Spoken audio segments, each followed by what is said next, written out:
No matter how you slice it, we live in a tech-heavy world. Wherever you look, it's hard to escape the technology that runs our lives. From cell phones to tablets, apps to cloud computing, to live in the modern world means adapting to the tech that makes it happen. But what do you do if you want to get away from it all and break loose from the shackles? We found someone who has an answer. I'm Kurt Schwebke, and I work for Dell Computer. My role is Executive Director of Technical Strategy. A lifelong adrenaline junkie, Kurt's formative years were spent in Minnesota, where he loved to ski and snowmobile. At an early age, though, he knew he wanted to be on the forefront of the tech world, and in his early 20s, he took a job at Intel. It was there that some coworkers introduced him to motorcycling, and he was hooked. A 650 Kawasaki led to a Z1R that was heavily modified.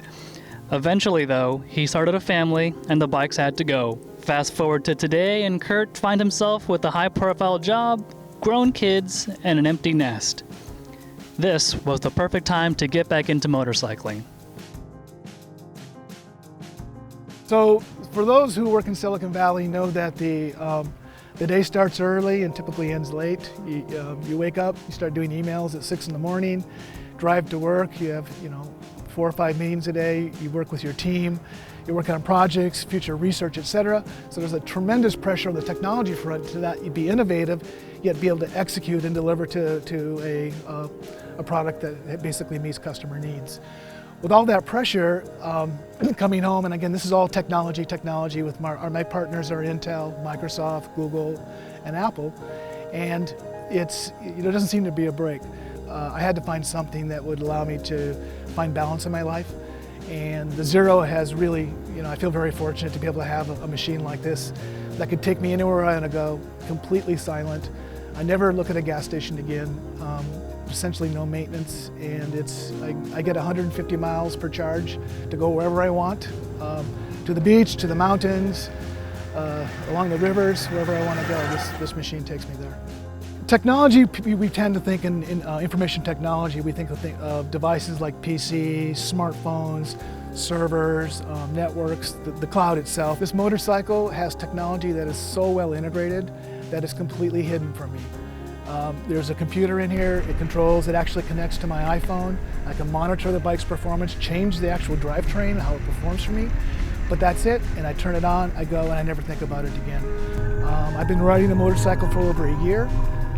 Everywhere I've gone, it has never caused me one single issue, never a failure, never a misstep, never anything that I wasn't expecting it to do. There's a highway called Highway 17, which when I leave work, I drive up, and I know when I get home, I can get out of my car, walk over, throw my helmet on, and take my motorcycle out for a quick ride, whenever I want.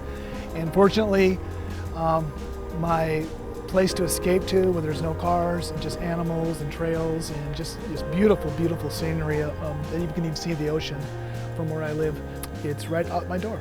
I just go 100 feet and I'm on my way, and it's something that it really moves you. So being born and raised Catholic, as those of us who've been born and raised Catholic, church was always a family institution where we would go to church. I never really had a strong connection with that. It was a building with a bunch of people. I went through it for years. When I moved to California, I didn't go to church anymore. It just wasn't as important to me. But to replace that feeling of belonging to something in the sense of enlightenment, I use my motorcycle now every Sunday morning, 8 a.m. I go out and ride for hours. And I don't think about what I do at work. I don't think about anything but just having the most fantastic time exploring this beautiful country. One of my favorite experiences is in riding along the ridges. One time I was riding and I suddenly found myself behind a flock of birds that were close to the ground, flying along the road. And I was able to actually, my motorcycle is so quiet and so unobtrusive, I was actually able to get within 3 feet of the flock of the birds, and I rode for quite some time before they even knew I was there. I used to hang glide, and flying a hang glider was an experience as well. The motorcycle gives me the same exact feeling. It feels like I'm flying, and I do everything with one twist of the wrist, and one brake, 2 brakes, that's it. There's no clutch, there's no gear shift. You just turn and go 0 to 100 in a single twist of the grip. Where I live in the mountains, most of it's very technical and difficult switchbacks, a lot of dirt, the roads are in very poor shape. On a Zero, the power is instantaneous and it's completely controlled within your wrist. You never downshift, you just give it power. The controller automatically adjusts the torque to the work at hand, and I can basically climb anything that the tires will stay on. The torque was simply the ability to climb anything from a dead stop has been really an enlightenment on how the electric motorcycle technology is evolving to what I believe 10 years from now, I won't be one of 2,000 motorcycles out there with the Zero brand. I'll be one of 100,000 motorcycles. In my role as CTO at Dell, my charter is to think out of the box, create innovations and whole new concepts of products that have yet to be discovered and actually brought to market. I feel exactly the same way about the Zero motorcycle. I feel the design team at Zero has created a product that really gave me a whole new opportunity to, a whole new kind of recreation for me.